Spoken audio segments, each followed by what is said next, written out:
now know the name of the man who police say was struck and dragged to his death Thursday night by a hit-and-run driver in the Desire neighborhood.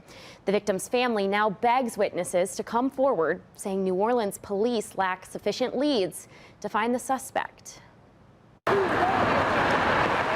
It's a commute 59-year-old Chris Williams took nearly every day, riding his bike to his lawn care job in the mornings, clocking out and heading home on the same route. Riverbound on Alvar Street, past the Desire neighborhood, to his home on the other side of the canal. Just trying to get home, an old man at that, just trying to get home.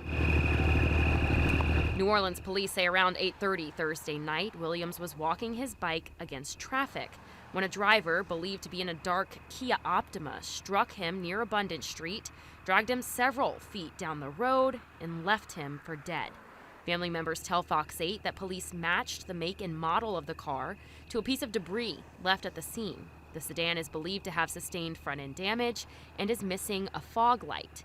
Williams' niece says their family heard from an NOPD detective for the first time Saturday morning, about 36 hours after the man's death. He gave me very little information. He told us to get out, talk to the people, to put it on social media, try to find some answers on our own.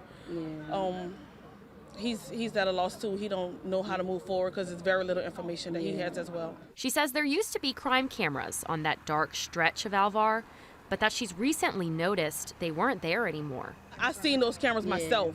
I pass this, my brother lives in the Lower Ninth Ward. I pass this way pretty much every day, 5 times a week, and they took those cameras down. I'm not sure why is that, but if they would have had those cameras up, we would have had justice for my uncle. The family decided it must be proactive to help the investigation into Williams' death. I know yesterday I came by and I was just knocking on a couple of doors just to see who had cameras, who saw something, but we didn't have any luck with anything. Without video or witnesses, Williams' loved ones are holding on to each other with all they have left, hope and prayer. And I want everybody to praise God for every wonderful moment you had with Chris while he was living. Tell God thank you and give God the biggest thank you that you can possibly give for his life. He was just funny, loving.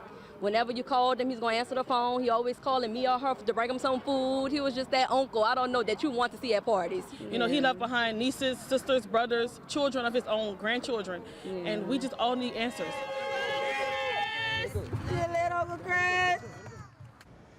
Now, if you have any information on this fatal hit-and-run crash or the suspected car, you're urged to call the NOPD or Crime Stoppers at 504-822-1111.